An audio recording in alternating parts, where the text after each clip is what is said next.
નમસ્કાર વિદ્યાર્થી મિત્રો, ધોરણ 11 વિષય મનોવિજ્ઞાન પ્રકરણ 6 સ્મરણ અને વિસ્મરણ.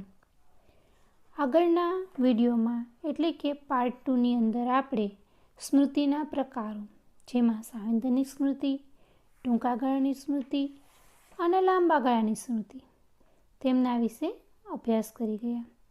હવે આજે આપણે જે ભણવાનું છે તે છે લાંબા ગાળાની સ્મૃતિના પ્રકારો. લાંબા ગાળાની સ્મૃતિ લોંગ ટર્મ મેમરી LTM ને ટુલવિંગ 1972માં એમણે 3 વિભાગમાં લાંબા ગાળાની સ્મૃતિને વહેંચી છે. પહેલું છે ઘટનાત્મક સ્મૃતિ, બીજો પ્રકાર છે અર્થાત્મક સ્મૃતિ અને ત્રીજો પ્રકાર છે રીતિલક્ષી સ્મૃતિ. એમાંનો જે પહેલો પ્રકાર છે તે છે ઘટનાત્મક સ્મૃતિ,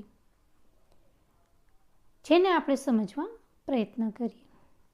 આત્મકથાત્મક હકીકતો પૂર્વાપર સંદર્ભ સાથે સમાવિષ્ટ થાય તેને ઘટનાત્મક સ્મૃતિ કહે છે. વિદ્યાર્થી મિત્રો, ઘટનાત્મક સ્મૃતિની આ વ્યાખ્યા છે, અથવા તો ટૂંકા પ્રશ્નમાં પણ આપણને પૂછાય છે ઘટનાત્મક સ્મૃતિની વ્યાખ્યા આપો, અથવા ઘટનાત્મક સ્મૃતિ કોને કહે છે. તો આત્મકથાત્મક હકીકતો પૂર્વાપર સંદર્ભ સાથે સમાવિષ્ટ થાય તેને ઘટનાત્મક સ્મૃતિ કહે છે. ઘટનાત્મક સ્મૃતિ એ પ્રગટ સ્મૃતિનો એક પેટા વિભાગ છે. જે ઘટનાઓનો આપણે પ્રગટ રીતે અનુભવ કર્યો હોય તે ઘટનાઓ આ પ્રકારની સ્મૃતિમાં સંગ્રહિત થયેલી હોય છે. આ પ્રકારની સ્મૃતિ એક સંપૂર્ણ રોજનીશી છે કે જેમાં આપણા જીવનની વિવિધ યાદો, બનાવો, ઘટનાઓ અને જીવનના સુખદ અને દુઃખદ અનુભવોની નોંધ થયેલ હોય છે. એટલે કે આપણી પોતાની જ હકીકતો, આત્મકથાઓ, જે આપણે રોજ જેને ડાયરી લખવાની ટેવ હોય ને રોજનીશી, તે આખા દિવસમાં શું બન્યું છે, યાદો, બનાવો, ઘટનાઓ, સુખ દુઃખના અનુભવો નોંધતા હોય છે.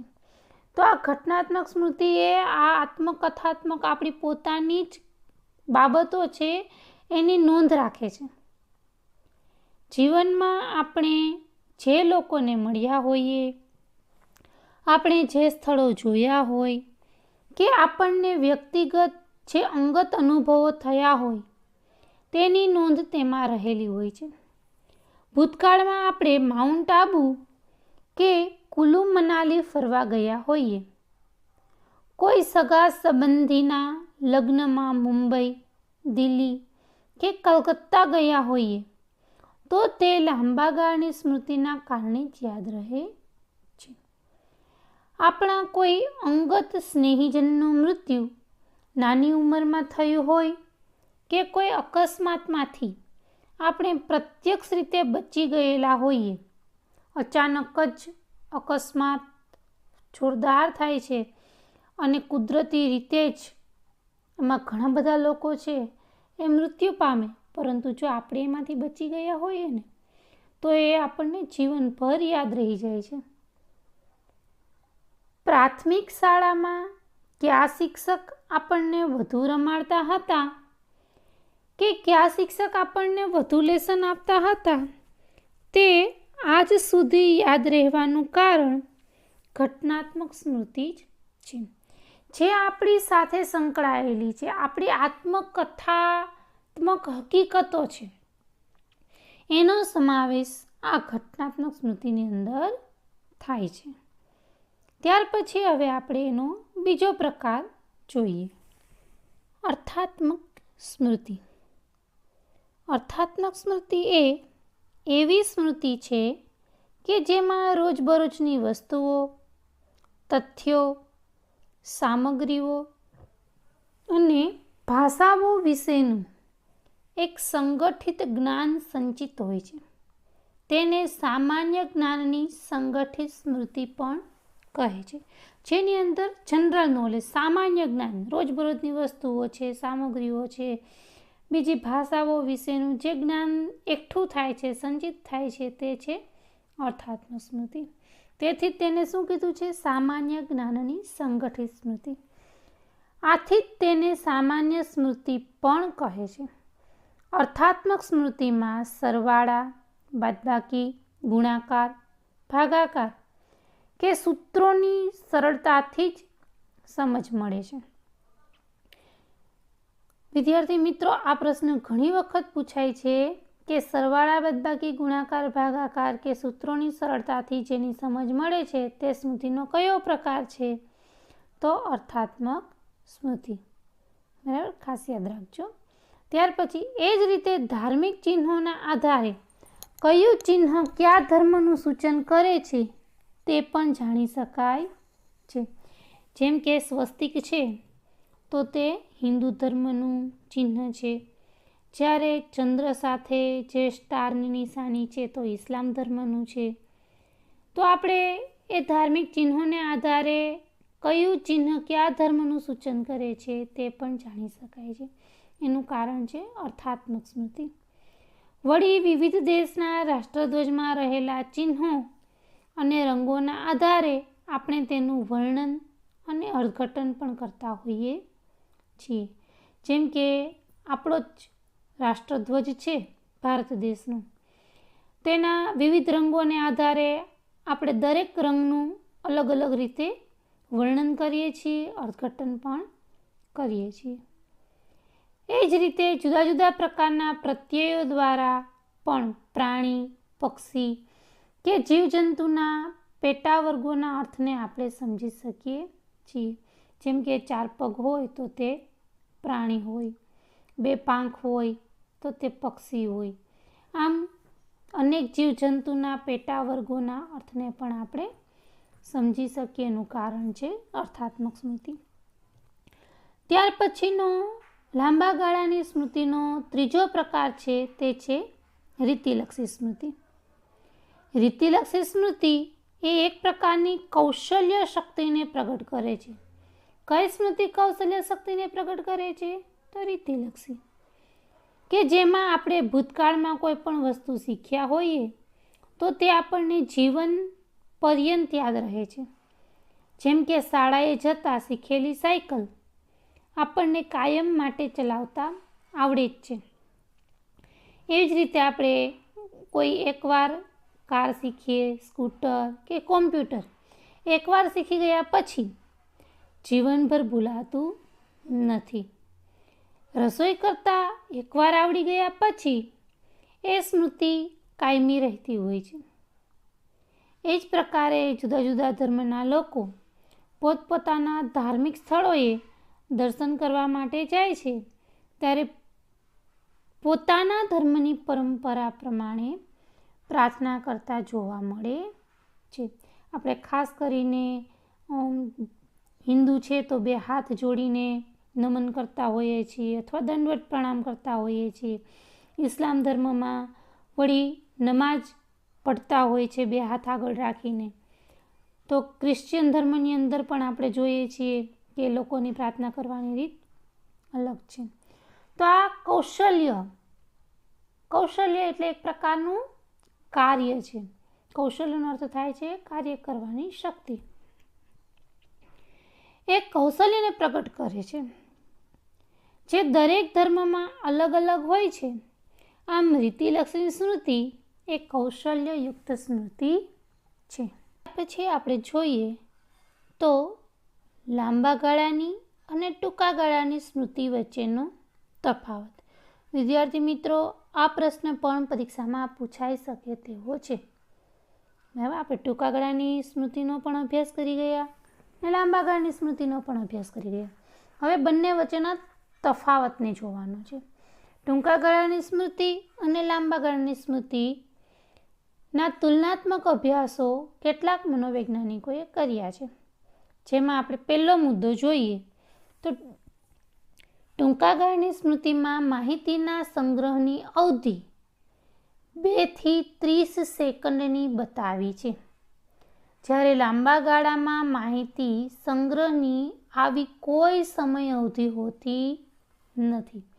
એટલે કે લાંબા ગાળાની સ્મૃતિનો સંગ્રહ તો આજીવન પણ રહે છે. એટલે એનો કોઈ સમયગાળો જ નથી, કોઈ અવધિ જ નથી. બરાબર. જ્યારે ટૂંકા ગાળામાં 2 થી 30 સેકન્ડ બતાવી છે સંગ્રહની અવધિ. ત્યાર પછી બીજો મુદ્દો, ટૂંકા ગાળાની સંગ્રહ શક્તિ સીમિત હોય છે.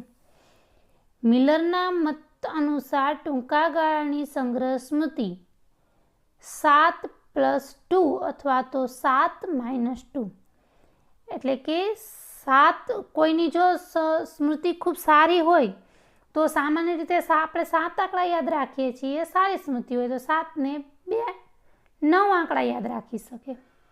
અથવા તો કોઈની સ્મૃતિ સાવ થોડી ઓછી હોય તો 7માંથી 2 માઇનસ કરો તો 5 આંકડા યાદ રાખી શકે. તો આવી રીતના મિલરે ટૂંકા ગાળાની સ્મૃતિ છે એની સીમિતતા બતાવી છે કે વધુને વ્યક્તિ 7 આંકડા યાદ રાખી શકે છે. વિશેષ પરિસ્થિતિમાં સમૂહીકરણની પ્રયુક્તિ દ્વારા તેને વધારી શકાય છે. એ આપણે આગળ જોઈ ગયા છીએ. બરાબર. જ્યારે લાંબા ગાળાની સ્મૃતિમાં સંગ્રહ શક્તિ અમર્યાદિત હોય છે. એટલે કે કોઈ લાંબા ગાળાની સ્મૃતિમાં કોઈ ફિક્સ આંકડા નથી કે આટલું જ યાદ રાખી શકે. લાંબા ગાળામાં સંગ્રહ અમર્યાદિત રીતે થઈ શકે છે. ત્યાર પછી ત્રીજો મુદ્દો છે, ટૂંકા ગાળામાં જે વિસ્મરણ થાય છે તેનો આધાર મોટા ભાગે સ્મૃતિ ચિહ્નો નાશ થવાને કારણે હોય છે. જ્યારે લાંબા ગાળાની સ્મૃતિમાં માહિતીનું વિસ્મરણ લાંબા સમય સુધી પુનરાવહન ન થવાને કારણે આંશિક રીતે થાય છે. સ્મૃતિ ચિહ્ન નાશ પામતું નથી, પરંતુ શું કહે છે કે એમાં પડ્યું જ છે, પરંતુ આપણે લાંબા સમય સુધી એને યાદ નથી કર્યું, એટલે પુનરાવહન ન થવાને કારણે આંશિક રીતે જ એનું વિસ્મરણ થાય છે. જેમ કે કોઈ શહેરમાં વર્ષો પછી જવાનું થાય તો રસ્તાઓ શોધવામાં મુશ્કેલી પડે છે, પરંતુ જેમ આપણે આગળ વધીએ તેમ આપણને રસ્તાઓ મળી જાય છે. ધીમે ધીમે બધું જૂનું યાદ આવવા લાગે છે અને આપણે જે તે સ્થળે પહોંચી જઈએ છીએ. ત્યાર પછી ચોથો મુદ્દો છે, ટૂંકા ગાળામાં માહિતીનું પુનરાવહન ઘણી જ આસાનીથી અને આપમેળે જ થાય છે. પુનરાવહન છે તે બહુ આસાનીથી અને આપમેળે જ થઈ જાય, ઝડપથી યાદ આવી જાય છે. જો સ્મૃતિ ચિહ્નો નાશ ન થયા હોય તો આપણને તરત યાદ આવી જાય છે. તેથી વ્યક્તિ ટૂંકા ગાળાની સ્મૃતિમાં ખૂબ જ આસાનીથી માહિતી યાદ કરી શકે છે. જ્યારે લાંબા ગાળાની સ્મૃતિમાં માહિતીનું પુનરાવહન ઘણું કઠિન હોય છે. કદાચ આ જ કારણે લાંબા ગાળાની સ્મૃતિને વ્યક્તિ કોઈ વિશેષ પરિસ્થિતિમાં ઈચ્છે તો પણ યાદ કરી શકતી નથી, પરંતુ બાદમાં તે પોતાની મેળે જ કોઈ ખાસ પ્રયત્ન વિના પુનરાવહન કરી લેતી હોય છે. આ ઘટનાને મનોવૈજ્ઞાનિકો જીભને ટેરવે સ્મૃતિની ઘટના કહે છે. ઘણી વખત આપણે કહીએ છીએ હૈયે છે પણ હોઠે નથી. જીભને ટેરવે હોય છે પરંતુ યાદ આવતું નથી. પ્રયત્ન કરો છતાં પણ યાદ આવતું નથી, અને પછી તો કે આપોઆપ જાણે અચાનક જ યાદ આવી ગયું એવું લાગે છે. એટલે ટાઈપ ઓફ ધ ટંગ ફેનેમેનોન. બરાબર. જીભના ટેરવાની સ્મૃતિ કહે છે. અને ત્યાર પછીનો છેલ્લો મુદ્દો છે, ચેતાતંત્રના શારીરિક પુરાવાઓ અનુસાર લાંબા ગાળાની સ્મૃતિ અને ટૂંકા ગાળાની સ્મૃતિ એવા 2 પ્રકારના સ્મૃતિતંત્ર છે જે અલગ અલગ નિયમો અને સિદ્ધાંતો દ્વારા નિર્ધારિત હોય છે. ચેતાતંત્રના જે શારીરિક પુરાવાઓ છે એ શું કહે છે કે લાંબા ગાળાની સ્મૃતિ અને ટૂંકા ગાળાની સ્મૃતિ એવા 2 પ્રકારના સ્મૃતિતંત્ર છે જે અલગ અલગ નિયમો અને અલગ અલગ સિદ્ધાંતો પર નિર્ધારિત છે અથવા તો આધાર રાખે છે. તો અહીંયા આપણે લાંબા ગાળાની સ્મૃતિ અને ટૂંકા ગાળાની સ્મૃતિ વચ્ચેના તફાવતના 5 મુદ્દા જોયા.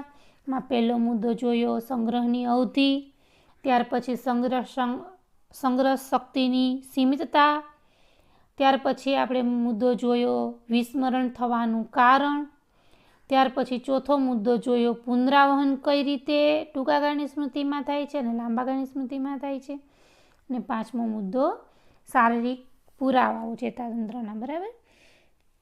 તો આ તમે ખાસ મુદ્દો તૈયાર કરજો. આપણે સ્મરણ એટલે કે સ્મૃતિ એને જોઈ ગયા.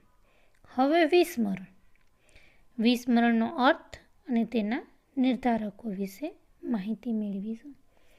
વિસ્મરણ એ સ્મૃતિનું નિષેધક અંગ છે. જેમ સ્મરણ એ વિધાયક છે તેમ વિસ્મરણ એ નિષેધક અંગ છે. ગોલ્ડાર્ડ વિસ્મરણને એક નિષેધક સ્મૃતિ તરીકે ઓળખાવે છે. જો ખાસ યાદ રાખજો, ગોલ્ડાર્ડ કોણ? ગોલ્ડાર્ડ એને નિષેધક સ્મૃતિ, વિસ્મરણને નિષેધક સ્મૃતિ તરીકે ઓળખાવે છે. જ્યારે પણ આપણે કોઈ માહિતી શીખ્યા હોઈએ અને પછી જ્યારે તે માહિતીનું પુનરાવહન કરીએ તો તે પૂર્ણ સ્વરૂપમાં ન થાય ત્યારે તે પ્રક્રિયાને વિસ્મરણ કહે છે. ટૂંકમાં આપણે કોઈ વસ્તુ શીખ્યા હોય ને ફરીથી જ્યારે યાદ કરીએ ત્યારે આપણને યાદ આવતું નથી, એને શું કહેવાય? વિસ્મરણ.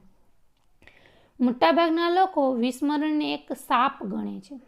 સાપ એટલે ફેણવાળો સાપ નહીં, પરંતુ આપણી ભાષામાં જેને શ્રાપ કહીએ ને તે. પરંતુ ખરા અર્થમાં જોઈએ તો વિસ્મરણ એ એક વરદાન પણ છે. કારણ કે આપણા જીવનમાં બનેલી દુઃખદ બાબતો આપણને રોજ રોજ યાદ રહેતી હોય તો આપણું જીવન કેટલું દુઃખદ હોત. એટલે કે ભૂલવા જેવી બાબતો છે તે વિસ્મરણને કારણે સારું છે કે ભૂલાઈ જાય છે. હવે જીવનમાં કોઈ એવી દુઃખદ ઘટનાઓ બની હોય અને રોજ એ ક્યારેય ભૂલાય જ નહીં, રોજ રોજ આપણે એને યાદ કર્યા જ કરીએ તો જીવન જીવવા જેવું જ ન રહે. એટલે ખરેખર આ એક વરદાન છે કે ભગવાન આપણને ભૂલવી દે છે અને ફરીથી આપણી જીવન લાઈફ છે તે સરસ રીતે આપણે જીવી શકીએ છીએ. હવે વિસ્મરણની વ્યાખ્યાઓ. એબિંગવોઝની ખૂબ સરસ અને નાનકડી વ્યાખ્યા છે. વિસ્મરણ એ એક નિષ્ક્રિય માનસિક પ્રક્રિયા છે. શું કહે છે? માનસિક પ્રક્રિયા ખરી, પણ કેવી? નિષ્ક્રિય, જેમાં કશું જ નથી થતું, નિષ્ક્રિય છે. પરંતુ મિલ્ટન, મુલર, જેનકિન્સ અને ડેલનબેક એમ કહે છે કે વિસ્મરણ એ એક નિષ્ક્રિય માનસિક પ્રક્રિયા નથી, પરંતુ એક સક્રિય માનસિક પ્રક્રિયા છે. ભૂલી જવું એ પણ એક સક્રિયતા છે. એટલે નિષ્ક્રિય નથી, પરંતુ સક્રિય માનસિક પ્રક્રિયા છે. વિસ્મરણનો દર ખૂબ જ ઝડપી હોય છે. 20 મિનિટમાં કેવળ 58% યાદ રહે છે અને 1 કલાકમાં માત્ર 44% યાદ રહે છે. 1 દિવસ બાદ તે ઘટીને 34% અને 6 દિવસ બાદ 25% અને 31મા દિવસે માત્ર 21% જ યાદ રહે છે. એટલે 20 મિનિટમાં કેવળ 58%. કોઈ વસ્તુ તમે યાદ કરી હોય તો 20 મિનિટમાં એ તમને 58% જ યાદ રહ્યું હોય. ત્યાર પછી 1 કલાકમાં તો 58માંથી 44 થઈ જાય. ત્યાર પછી 1 દિવસમાં 34% જ યાદ રહે. પછી 6 દિવસ જાય એટલે 25% જ યાદ રહે. 31મા દિવસે તો એ તમે જે શીખાતા એનું 21% જ યાદ રહે છે. આમ આપણે જે કાંઈ પણ માહિતી શીખ્યા હોઈએ તે સંપૂર્ણ રીતે ભૂલી જતા નથી. એટલે કે 21% જેવું તો યાદ હોય છે. વિસ્મરણ માટે અનેક કારણો જવાબદાર છે. તેમાં સંકેતાંકનની નિષ્ફળતા, દૃઢીકરણની નિષ્ફળતા, ક્ષય, અવરોધ, પ્રેરિત વિસ્મરણ અને પુનઃપ્રાપ્તિની નિષ્ફળતા એ મુખ્ય છે. જેમ આપણે સ્મરણ એટલે યાદ રાખવામાં 3 મુદ્દા જોયા હતા, સંકેતાંકન, સંગ્રહ અને પુનઃપ્રાપ્તિ. એ જ રીતના આપણે વિસ્મરણની અંદર સંકેતાંકનની નિષ્ફળતા, ત્યાર પછી સંગ્રહની નિષ્ફળતા અને છેલ્લે પુનઃપ્રાપ્તિની નિષ્ફળતા. એના વિશે માહિતી મેળવીએ. તો પહેલું છે સંકેતાંકનની નિષ્ફળતા. રોજબરોજના જીવનમાં આપણે અસંખ્ય બાબતોના સંપર્કમાં આવીએ છીએ, પરંતુ આશ્ચર્યની બાબત એ છે કે તેમાંથી આપણને થોડી ઘણી બાબતોનું જ સંકેતાંકન થતું હોય છે. આંખ સામે તો અનેક અસંખ્ય બાબતો આવે છે, પરંતુ કંઈ બધું જ આપણને યાદ રહેતું નથી. આપણે થોડી ઘણી બાબતોનું સંકેતાંકન થાય છે. હજારો વખત જોયેલી વસ્તુ પણ સહેલાઈથી યાદ કરી શકાતી નથી. આ માટે આપણા માનસપટ ઉપર જરૂરી સંકેતાંકનની પૂરતી નિષ્ફળતા જવાબદાર છે એમ માનવું જ રહ્યું. રસ્તે જતા હોય, રોજ જતા હોય, પરંતુ હજારો વખત જે વસ્તુની આપણે આંખ સામે આવે છે, પરંતુ એનું સંકેતાંકન જો આપણા મગજ ઉપર ન થાય, માનસપટ ઉપર જો એનું સંકેતાંકન ન થયું હોય, તો હજારો વખત આંખ સામે આવેલી વસ્તુને પણ જ્યારે કોઈ પૂછે ત્યારે આપણને માહિતી યાદ આવતી નથી. સંકેતાંકનની પૂરતી નિષ્ફળતા જ એના માટે જવાબદાર છે. એના માટેનું આપણે એક સરસ ઉદાહરણ જોઈએ તો અમેરિકન મનોવૈજ્ઞાનિક નિક્સન અને એડમ્સે 1979માં આ અંગે એક સુંદર પ્રયોગ કર્યો હતો. તેમણે મોટી સંખ્યામાં પ્રયોગપાત્રોને પેની એટલે અમેરિકાનું એક નાણું, એને દોરવાનું કહેવામાં આવ્યું. પેની તો હજારો વખત જોઈ હતી, કારણ કે નાણું છે, નાણાં વગર તો કોઈ કાર્ય ન થાય, એટલે હજારો વખત વ્યક્તિના હાથમાં આવી હોય. છતાં બહુ જ ઓછા લોકો પેનીનું ચિત્ર દોરી શક્યા. આનાથી આગળ પેનીના ખોટા ચિત્રની આગળ સાચું ચિત્ર મૂકવામાં આવ્યું તો પણ બહુ ઓછા લોકો તેને ઓળખી શક્યા કે સાચું કયું છે ને ખોટું કયું છે. આમ પેનીનું સંકેતાંકન પૂરતા પ્રમાણમાં થયેલું ન હોવાથી પેનીનું સાચું ચિત્ર દોરી શકાયું ન હતું કે ઓળખી શકાયું ન હતું. આમ તેનું મુખ્ય કારણ છે સંકેતાંકનની નિષ્ફળતા જ.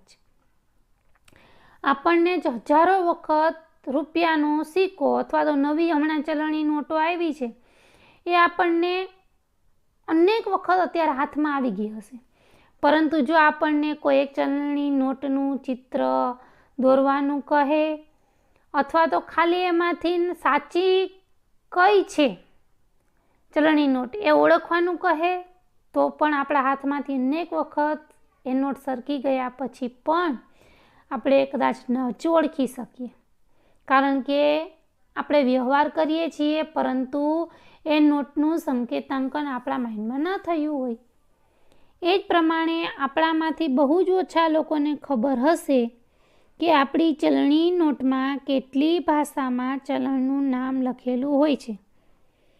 ભલે હજારો વખત આપણા હાથમાં નોટ કે નોટના બંડલો આવ્યા હોય, તમને ખબર છે કે આપણી ચલણી નોટની અંદર અલગ અલગ ભાષામાં, જેમ કે 10ની નોટ છે તો ગુજરાતીમાં 10 રૂપિયા, હિન્દીમાં 10 રૂપિયે એવું લખેલું હોય છે, પરંતુ એ કેટલી ભાષામાં લખેલું છે યાદ કરવો જોઈએ, તમને યાદ નહીં આવે. સારું, હવે તમે તમારી હાથમાં ચલણી નોટ લઈ અને જોઈ જુઓ કે કેટલી ભાષામાં લખેલું છે. કદાચ જો હું પણ ન ભૂલતી હોય તો આ ચલણી નોટ છે એ 14 ભાષામાં, કેટલી ભાષામાં?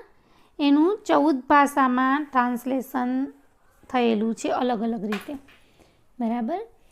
તો આમ આપણા હાથમાં અનેક વખત આ છે, છતાં પણ સંકેતાંકન આપણે જો ન કર્યું હોય તો આપણે એને યાદ કરી શકતા નથી. ત્યાર પછી બીજો મુદ્દો છે સંગ્રહની નિષ્ફળતા. શીખેલી માહિતીનું સંગ્રહીકરણ એટલે કે દ્રઢીકરણ થવું એક એવી પ્રક્રિયા છે કે જેના દ્વારા કાયમી સ્મૃતિની રચના થાય.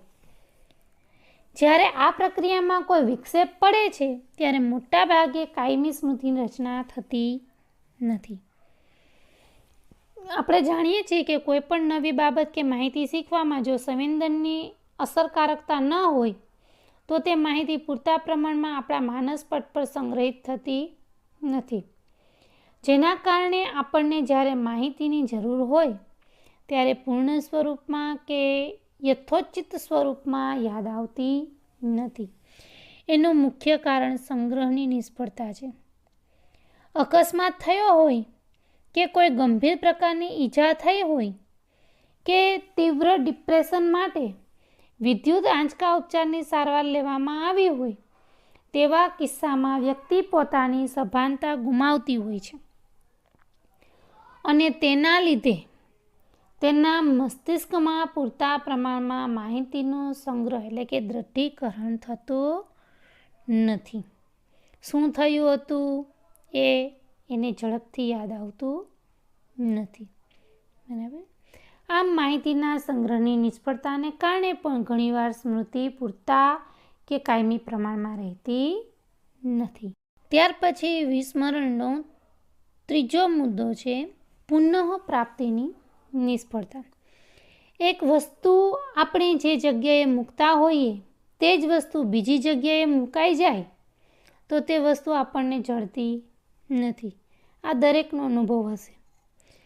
બરાબર. કે એક જગ્યાએ મૂકતા હોઈએ, ધારો કે બાઇક છે કે સાયકલની ચાવી છે, રોજ આપણે એક જગ્યાએ મૂકીએ છીએ, પરંતુ કોઈ કારણસર કે ઉતાવળમાં આપણાથી જો બીજી જગ્યાએ મુકાઈ ગઈ છે તો હવે આપણને જડતી નથી. તેવું જ સ્મૃતિની બાબતમાં પણ બને છે. દાખલા તરીકે મિત્રો સાથે કોઈ પિકનિક પોઈન્ટ ઉપર ફરવા ગયા હોઈએ અને ત્યાં એક સંબંધી કે મિત્ર મળે તો આપણા મિત્રને તેનો પરિચય કરાવીએ પણ તે સંબંધીનું નામ જ ના યાદ આવે. એવું બને કે જાણે હૈયે હોય પણ હોઠે ના હોય. ચહેરેથી બરાબર ઓળખીએ છીએ, હસીએ છીએ, કેમ છો બધું પૂછીએ છીએ, પરંતુ નામ યાદ આવતું નથી. એવી જ રીતે આપણે કોઈ પરીક્ષા આપવા બેઠા હોઈએ અને કોઈ પ્રશ્નનો જવાબ યાદ જ ના આવે એવું બને. આવા કિસ્સામાં જે માહિતી કે સામગ્રી જાણતા હોઈએ તેની જરૂર પડે છે ત્યારે આપણે તેની પુનઃપ્રાપ્તિ કરી શકતા નથી. આ પ્રકારના વિસ્મરણને મનોવૈજ્ઞાનિકો પુનઃપ્રાપ્તિની નિષ્ફળતા તરીકે ઓળખાવે છે. એન્ડેલ ટુલ્વિંગ 1974માં આ ટુલ્વિંગ નામના અભ્યાસીએ એવો દાવો કર્યો છે કે આપણે જેને વિસ્મરણ કહીએ છીએ તે તો મોટા ભાગે આપણને જેનું પુનરાવર્તન કરવું છે તે માહિતી ક્યાં છે તે શોધવાની અશક્તિ જ હોય છે. જોકે આ માહિતી લાંબા ગાળાની સ્મૃતિમાં પડેલી જ હોય છે, પરંતુ તેની આપણને પુનઃપ્રાપ્તિ થતી નથી. ટુલ્વિંગે તેના પ્રયોગોમાં જણાવ્યું છે કે જે વિગતો પ્રયોગપાત્ર ભૂલી ગયા છે તે વિગતોના સંકેતો જોઈને પૂરા પાડવામાં આવે તો તેમાંથી ઘણી બધી બાબતોને તે યાદ કરી શકે છે. દાખલા તરીકે અમુક પ્રકારની ગંધ એ ભૂતકાળના અનુભવને યાદ કરવામાં કે માહિતીને યાદ કરવામાં આપણને ઉપયોગી બનતી હોય છે. ટૂંકમાં પૂર્વની કોઈ ઘટના સાથે પૂર્વે સંદર્ભ જોડાયેલો હોય તો તે ઘટના આપણને પુનઃ પ્રાપ્ત થાય છે. એટલે કે એ ઘટના સાથે એના જેવી જ કોઈ બીજી ઘટના જોડાયેલી હોય તો જો એનો સંદર્ભ અથવા તો બીજી ઘટના યાદ કરો તો પેલી ઘટના આપોઆપ યાદ આવી જાય. બરાબર. એ ઘટના આપણને પુનઃ પ્રાપ્ત થાય છે. તો અહીંયા આપણે વિસ્મરણની વ્યાખ્યા, અર્થ અને વિસ્મરણના કારણો, બરાબર, નિર્ધારકો, વિસ્મરણના નિર્ધારકો, સંકેતાંકનની નિષ્ફળતા, સંગ્રહની નિષ્ફળતા અને પુનઃપ્રાપ્તિની નિષ્ફળતા એમના વિશે માહિતી મેળવી. હવે આગળની માહિતી આપણે ફરીથી નવા વિડીયોમાં જ્યારે મળીશું ત્યારે જોઈશું. ત્યાં સુધી નમસ્કાર.